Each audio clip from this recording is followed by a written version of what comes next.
primeiro livro do profeta Samuel, capítulo de número 17, versículo de número 58, diz-nos assim a palavra do Senhor: E Saul lhe disse: De quem tu és filho, jovem homem? E Davi respondeu: Sou filho do teu servo Jessé, o belemita. Louvado seja o nome do Senhor. Meu Deus, nos agracia mais uma vez com a tua bondosa presença e a inspiração do Espírito Santo para compartilharmos nesta noite a tua palavra. Convença o homem do pecado, salva almas através desta live, e que o teu nome, apenas o teu nome, seja glorificado no nome de Jesus. Meus irmãos, o texto a qual Deus colocar em meu coração é um texto muito conhecido, que todos vocês já ouviram falar, já ouviram pregar a respeito de Davi. O capítulo 17 vai iniciar dizendo que os filisteus reuniram os seus exércitos para a batalha, e estavam reunidos em Socó, que pertence a Judá, e acamparam entre Socó e Azeca em Éfes-Damim. Pois bem, o capítulo 17 já começa com um confronto, um combate. Pela segunda vez, os filisteus, narrado no livro de Samuel, agora estão se levantando contra o povo de Israel. Os filisteus era um povo muito estratégico, um povo muito inteligente em seus combates. Veja você que os filisteus tinham algumas estratégias de guerra muito interessantes que eu quero compartilhar com você nesta noite. A primeira estratégia que os filisteus usavam em meio à guerra, nós vamos ver no capítulo 16, quando não existem mais ferreiros em Israel. As pessoas que dominavam a arte de fazer armamentos, na nossa língua hoje em dia chamaríamos de serralheiros.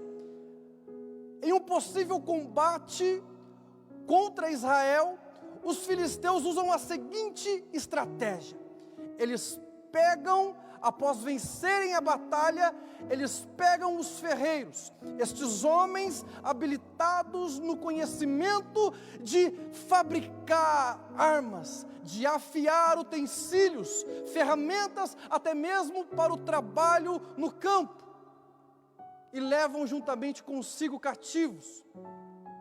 Agora olha a estratégia. Todas as vezes que o povo de Israel precisava de amolar as suas ferramentas, precisavam ir até os filisteus e pagarem altos custos para que eles pudessem trabalhar e manter suas famílias. Sem ir aos filisteus, eles não conseguiam amolar e afiar as suas ferramentas. A estratégia dos filisteus também é: se nós tomarmos para nós aqueles que são habilitados em confeccionar armas, eles nunca mais poderão ir para a guerra, porque não terão espada, não terão lança, não terão com que se defender, não terão escudo. Então nós teremos o exército dos hebreus debaixo do nosso jugo, debaixo do nosso domínio. Entenda isso, os filisteus não estão preocupados em matar o povo de Israel e os guerreiros de Israel. O povo filisteu, o exército filisteu, não está preocupado apenas em tirar a vida dos soldados hebreus. Mas o povo filisteu tem uma estratégia tirar as suas armas, mantê-los debaixo de um jugo de escravidão, a ponto de que nunca mais eles poderiam ou pudessem lutar contra eles, ou então uma possível revolta ou rebelião. A intenção dos filisteus não é apenas matar e destruir, mas principalmente manter debaixo do seu jugo, debaixo da sua autoridade, pessoas, soldados, uma nação inteira que esteja dependendo e gerando lucros e resultados para o seu reino.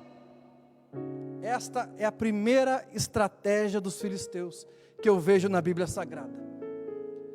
E por interessante que seja, o inimigo das nossas almas, ele usa essa mesma estratégia.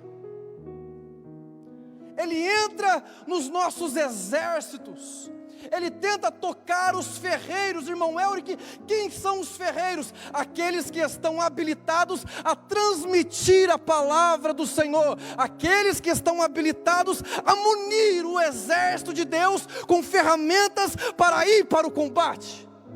Aleluia! A igreja é um quartel-general. Muitos têm como um hospital, sim, também serve como um hospital, mas principalmente como um quartel-general, onde os seus soldados entram aqui, recebem orientação, recebem armadura, recebem força, recebem as armas de guerra e vão para a peleja. A estratégia do adversário de nossas almas no presente século e no presente momento é tocar em nossos ferreiros a ponto de que o exército fique sem ferramentas e sem armas para combater a guerra. Oh, aleluia! Mas no nome de Jesus Cristo nesta noite, mesmo que através de uma live, eu quero profetizar que se o inimigo está se levantando contra os ferreiros da terra de Israel, vai cair por terra no nome de Jesus Cristo, porque quanto mais bater, mais a igreja vai crescer, mais a igreja vai trabalhar, mais a igreja vai avançar, mais a igreja vai crescer, mais a igreja vai se espalhar, e a palavra de Deus vai ser transmitida como poeira nos quatro cantos da terra. Aleluia! Louvado seja o nome do Senhor. A primeira estratégia, tocar nos ferreiros. Quem são os ferreiros? Aqueles que te capacitam a vencer a guerra, aqueles que estão contigo te dando ferramentas para vencer a guerra. E quem sabe você também não é um ferreiro, que está muitas das vezes impossibilitado de munir o seu irmão com armas de guerra. Quem sabe você é um ferreiro que está impossibilitado de adquirir e transmitir também conhecimento às novas gerações. Aleluia! A arte de fazer armas estava totalmente bloqueada e interrompida pelo adversário. Não tinham cursos mais de como fabricar armas, não tinham mais palestras, não tinham mais ensinamentos. O povo de Israel estava à mercê dos filisteus.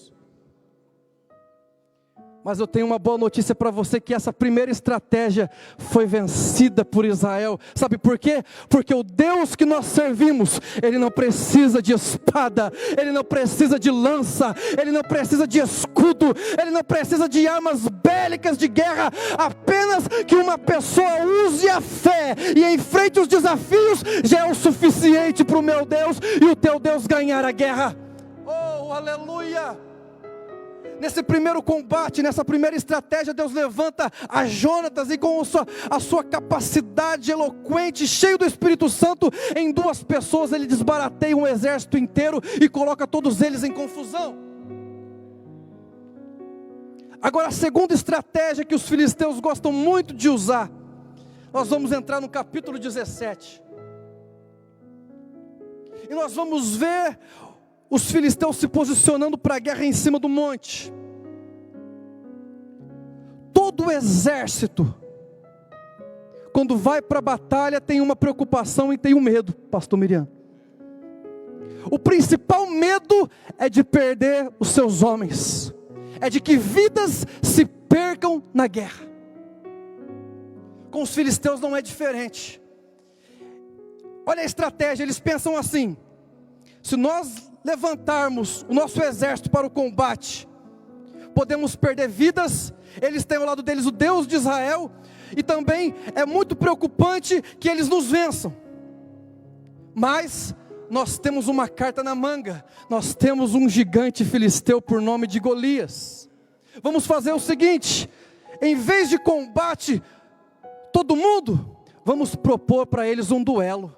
Assim a gente não expõe os nossos soldados à guerra, e a hora que eles verem o tamanho do gigante, a hora que eles virem o tamanho do Golias, as armas que ele tem para a guerra, eu duvido que vai se levantar algum soldado para levantar contra Golias. E Golias desce com aproximadamente 3 metros de altura. Só a ferramenta e as armaduras de Golias pesavam quase 70 quilos. Do povo de Israel, quando Saul olha aquela situação, o maior que tinha em Israel era Saul. A Bíblia vai dizer que no povo de Israel, a maioria era do ombro de Saul para baixo. Eu imagino Saul olhando para o exército dele e fala: deixa eu ver alguém que esteja à altura. Daqui a pouco ele vê no reflexo: e eu acho que sou eu mesmo que tenho que enfrentar esse gigante. Mas Saul está cheio de incredulidade. Saul está corrompido. Saul está distante de Deus. Saul não tem mais intimidade com Deus como tinha quando ele começou na sua caminhada. Saul já não consegue mais ter a fé em Deus, até porque Deus já o abandonou. E olha a estratégia do filisteu: Golias, você vai descer até lá e vai começar a amaldiçoar o Deus de Israel. Você vai começar e vai descer lá e vai começar a intimidar o povo e o exército de Israel. Você vai fazer isso pela manhã e você vai fazer isso de noite. Quando estiver anoitecendo, você faz isso. O povo de Israel acordava com o filisteu xingando e amaldiçoando eles. E antes de dormir também tinha mais uma porção ali de afronta. E eles ficaram todos cheios, porque ninguém ia enfrentar o Golias. E isso durou 40 dias. Ninguém ia. Ninguém fazia nada. O povo ficou intimidado. Por quê? Porque viram que pelo tamanho do gigante não teria como resolver aquele problema. Aos olhos humanos, nenhum homem, nenhum soldado conseguiria vencer aquela situação. A estratégia do inimigo das nossas almas é mandar situações, preste atenção nisso, mandar problemas que aparentemente aos nossos olhos parece que a gente não consegue vencê-los. Na ótica humana, na ótica da medicina, na ótica dos especialistas, parece que não se dá para vencer. Essa é a especialidade de uma das estratégias do adversário das nossas almas, para nos intimidar, para nos trancar, para fazer a gente ficar à mercê e sair com uma bandeirinha branca dizendo assim: tá bom filisteu, nós não vamos lutar, nós não vamos revidar a nada, nós estamos vendo que o problema é muito maior do que nós podemos resolver. A estratégia dos filisteus é não colocar o seu exército em ameaça, em risco, e ganhar a guerra de uma forma fácil e simples. Ninguém se mata, ninguém morre, e automaticamente o povo de Deus se entrega. Essa é a estratégia do filisteu. Aleluia. Mas um remanescente aparece no cenário. Oh, aleluia! Um remanescente que ninguém dá muita coisa para ele. Ele tem 2 ocupações naquele momento. Primeiro, ele vai para o templo, para o palácio, para tocar para Saul, para ser liberto de uma possessão maligna. Depois, ele vai para o pasto e começa a alimentar também as ovelhas e o rebanho de seu pai. E num belo dia, quando Davi está numa dessas funções, ele volta para alimentar as suas ovelhas, e é nesse momento que Jessé fala para ele assim: Davi, eu preciso que você vá até onde está tendo aquela guerra e me traga notícias dos seus irmãos. Davi prontamente obedece. leva ali aquele mantimento para os seus irmãos. Quando ele chega lá, me parece que já é o 40º dia, e ele chega bem no momento em que o filisteu está afrontando o exército de Israel. E quando ele ouve isso, ele vai dizer: quem é esse incircunciso? Quem é esse pagão para querer afrontar o Deus de Israel? Me diga, qual é a recompensa que o rei está oferecendo aí para quem ir contra esse gigante? Olha, o rei vai trazer muitas riquezas, vai isentar a família de impostos e vai dar a sua filha como esposa. Davi fala: ah é? Ninguém quer ir? Ninguém vai? É nesse momento que entra o irmão dele, Eliabe, e vai dizer assim: o que você está fazendo aqui, Davi? Não era para você estar lá pastoreando aquelas poucas ovelhas? Para Jessé, Davi era apenas alguém para entregar alimentos, alimentava ovelhas e alimentar os seus irmãos. Para Eliabe,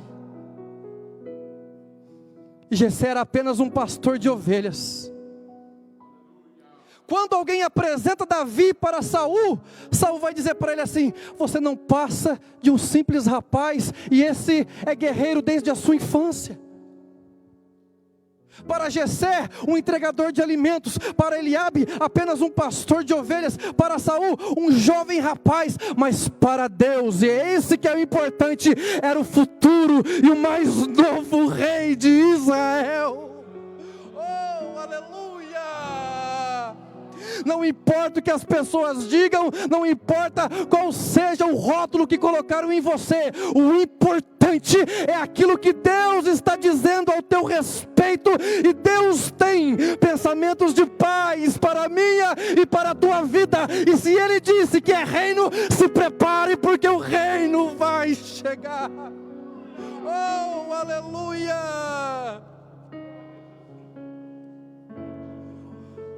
Os filisteus têm uma característica muito interessante: eles investem em conhecimento.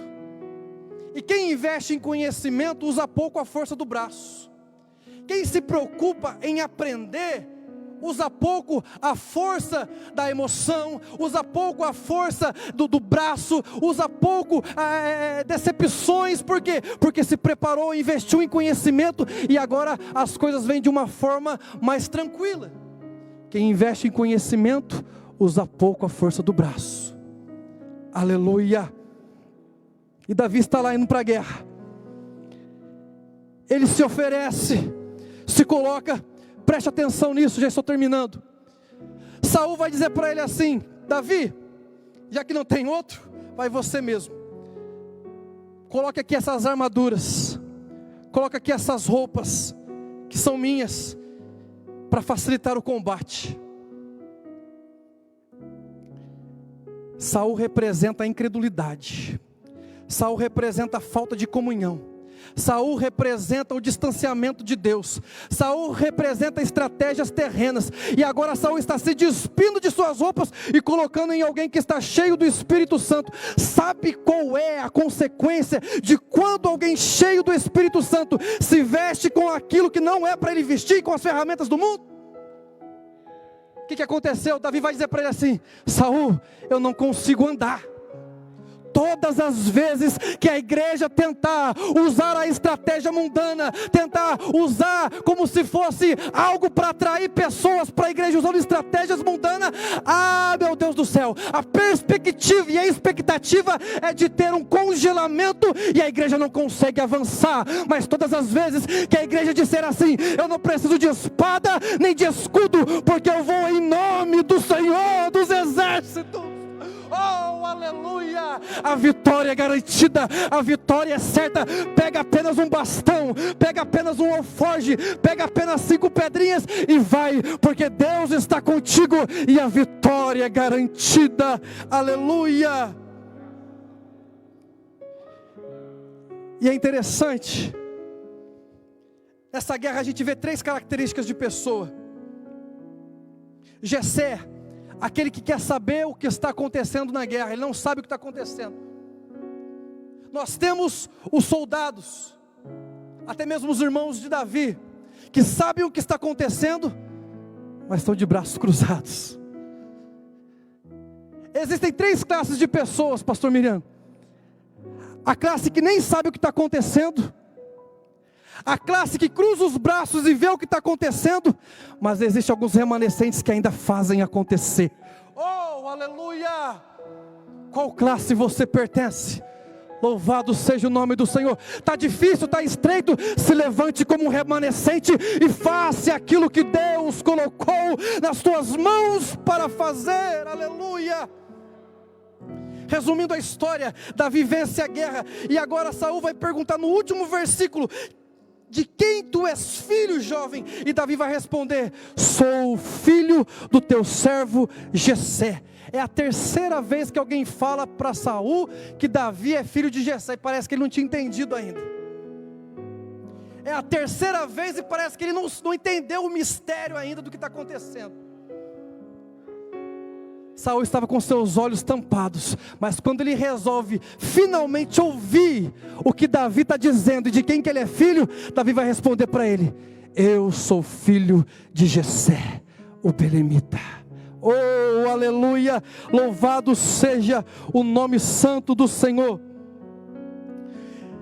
Eu fiquei encucado com essa questão de toda hora Saul fica perguntando para Davi de quem que ele era filho.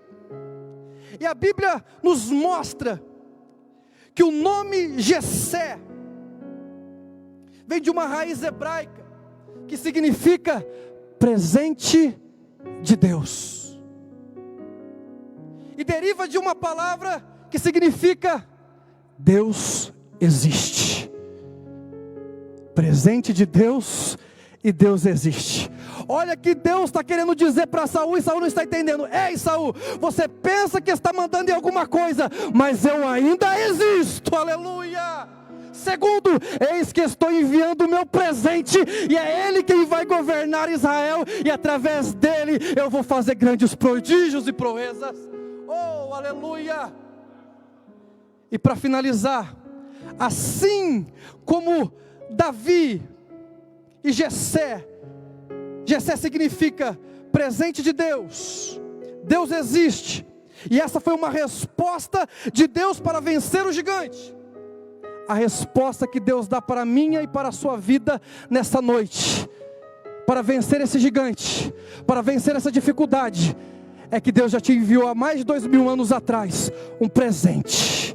Oh, aleluia, para dizer que Ele ainda existe, Ele ainda salva, Ele ainda te tira dessa depressão, Ele ainda te tira dessa tristeza, dessa síndrome do pânico, Ele ainda resolve o seu problema, e há 2000 anos atrás Ele enviou um presente, e esse presente se chama Jesus Cristo, porque um menino nos nasceu, e o Filho se nos deu. Olha o presente, e o governo está sobre os seus ombros, e o seu nome será chamado Maravilhoso, Conselheiro, Deus Forte, Pai da Eternidade e Príncipe da Paz. Jesus é o presente de Deus que nos faz vencer qualquer gigante inimigo e qualquer problema. Louvado seja o nome do Senhor.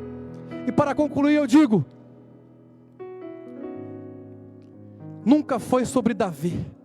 Quando alguém foi apresentar Davi diante do palácio, diante do rei, a última característica que citaram de Davi, mas é a que sustenta todas, é o pilar de tudo: e o Senhor estava com ele. O segredo de Davi é isso aí. No Antigo Testamento nós vemos por várias vezes essa palavra no singular, essa frase no singular dizendo: e o Senhor estava com José, e o Senhor estava com Josué, e o Senhor estava com Samuel, e o Senhor estava com Davi. Mas agora, quando entramos na era da graça, quando entramos no Novo Testamento, no capítulo 1, versículo 23, se não me falha a memória, oh, aleluia, a virgem conceberá e dará à luz a um filho, e o seu nome se chamará Emanuel.